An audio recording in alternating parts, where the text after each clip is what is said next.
Super success back to back అందుకుంటున్న వ్యక్తుల్ని కొంతమంది మనం వేదిక మీదకి పిలిచేద్దాం. ముందుగా రవి వస్తే బాగుంటుందేమో అని నాకు అనిపిస్తుంది. ఏమంటావు రచ్చ? ఆ మాత్రం రచ్చ ఉండాలి. థియేటర్లో మంచి సినిమా చూసినప్పుడు రచ్చ ఎలా అయితే వస్తుందో రవి వేదిక మీదకి వచ్చినప్పుడు కూడా అలానే ఉంటుందన్నమాట. So Ravi yeah solo entry ఇద్దాం అనుకుంటున్నాను రచ్చ నేను నీకు. గుడ్ ఆఫ్టర్నూన్ తమ్ముళ్ళు. రే సరిపోదురా, ఇక్కడి నుంచి కూడా తమ్ముళ్ళు ఒకసారి గట్టిగా ఓ వేసుకొని రా. మీకు ఆకలి ఎంత అయితే అంత గట్టి కూడా రా. ఆకలి అయితే లేదు అంటే కడుపు నుండి తినచ్చిల్లు, నాకు ఆకలి అవుతుంది.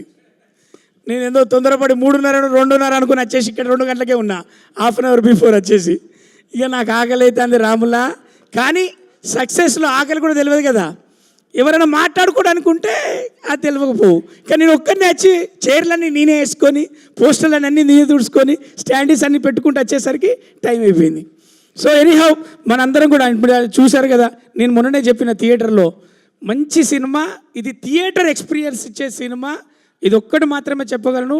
శ్రీ విష్ణు అన్న ఎన్ని సినిమాలు మనల్ని నవ్వించడానికి ఆయన కావాలంటే తగ్గిండు, కావాలంటే మోసిండు, ఉరికిండు, పరిగెత్తిండు, మంచి సినిమాలు అందించడానికి ప్రయత్నించిండు.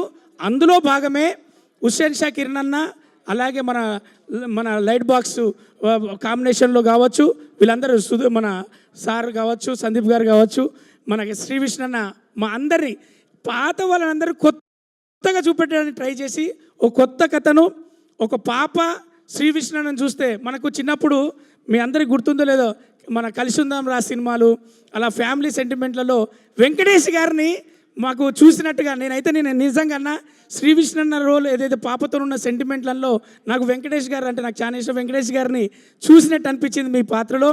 అలాగే మీరు సస్పెన్స్ చేసినప్పుడు ఇంతకుముందు సినిమాలో సామజవరగా మన కాంచలి మీ బాడీ లాంగ్వేజ్ మీరందరూ కూడా యూత్తో పాటు పోటీపడి మీరు చేస్తున్న ఈ సినిమాలో సెటిల్గా ఒక పాదం కదపకుండా సీన్లు నడిపించే క్రమంలో ఒక స్క్రీన్ ప్లే కావచ్చు, ఒక ప్రతి విషయంలో సుదర్శన్ అన్న కావచ్చు, అయ్యప్ప శర్మన్న కావచ్చు, చిన్న రోల్ అయినా కానీ ముద్దుగా చేసుకుంటూ, కానీ ఇలా టెక్నీషియన్లలో మాకు ఫీడ్బ్యాక్ వస్తుంటుంది.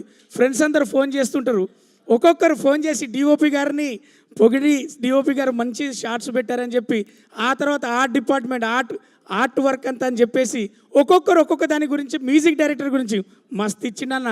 కొన్ని సీన్లల్లో భలే వచ్చింది. కానీ అంటే ఆ సీన్లో మనందరం ఇన్వాల్వ్ అవ్వడానికి కూడా మ్యూజిక్ డైరెక్టర్ గారు బాగా పనిచేసిల్లని చెప్పి ఒక్కొక్క క్రాఫ్ట్ గురించి కూడా మనల్ని చెప్పడం జరిగింది. మళ్ళీ చెప్తున్నాను మన ప్రేక్షకులందరికీ, ఈరోజు సాటర్డే, రేపు సండే, మీరు ఒక మంచి సినిమాని చూడాలి, ఫ్యామిలీతో ఒక సస్పెన్స్ థ్రిల్లర్ చూడాలి అంటే శ్రీ విష్ణు దగ్గర కొత్త కథ చూడాలి, హుస్సేన్ షా కిరణ్ ఎవరో తెలుసుకోవాలి, లైట్ బాక్స్ ఎక్స్పీరియన్స్ ఏందో తెలుసుకోవాలంటే థియేటర్కి రండి. చక్కగా ఫ్యామిలీతో మంచి పాప, మరి శ్రీ విష్ణు అన్న, సుదర్శన్ అన్న, చిన్నన్న దగ్గర నుంచి నా వరకు ఎవరెవరు ఏం చేశారో ఒక కొత్త కథ మీరు ఊహించకుండా మీరు మెచ్చేటట్టుగా ఉన్నటువంటి చిత్రం ఖచ్చితంగా మృత్యుంజయ. Thank you. మధ్యలో ఎందుకు నా వైపు చూసి మృత్యుంజయ అని ఒక రొమాంటిక్ లుక్ ఇచ్చావు? అంటే ఇప్పుడు వాళ్ళందరూ చూస్తారు, వాళ్ళందరూ ఒక్కొక్కరు వీడియోలు చూస్తారు, నువ్వే నన్ను చూస్తున్నావు, అది నాకు చాలు కదా. నేను ఇక్కడ నుంచున్న ప్రతి ఒక్కళ్ళని చూస్తాను, తర్వాత నేను ఇక్కడ ఎంట్రీ ఇవ్వాలి కాబట్టి. లేదు రచ్చ, అందరు నీ వైపు చూసేలా చేశారు. సినిమా పరిగెడుతుంది అన్నారు కదా, హీరోయిన్ పరిగెత్తుతూ ఉన్నారు కదా, దానికి లీడ్స్ ఇచ్చినందుకు థ్యాంక్ యూ సో మచ్ నువ్వు సినిమాలో. థ్యాంక్ యూ రచ్చ. సో ఇలానే మంచి మంచి రోల్స్ చేస్తూ ముందుకెళ్ళాలని మనస్ఫూర్తిగా కోరుకుంటూ ఉన్నాము. అండ్ అఫ్ కోర్స్ ఇందాక చెప్పినట్టు లైట్ బాక్స్ మీడియా ఏదైతే ఉందో, అండ్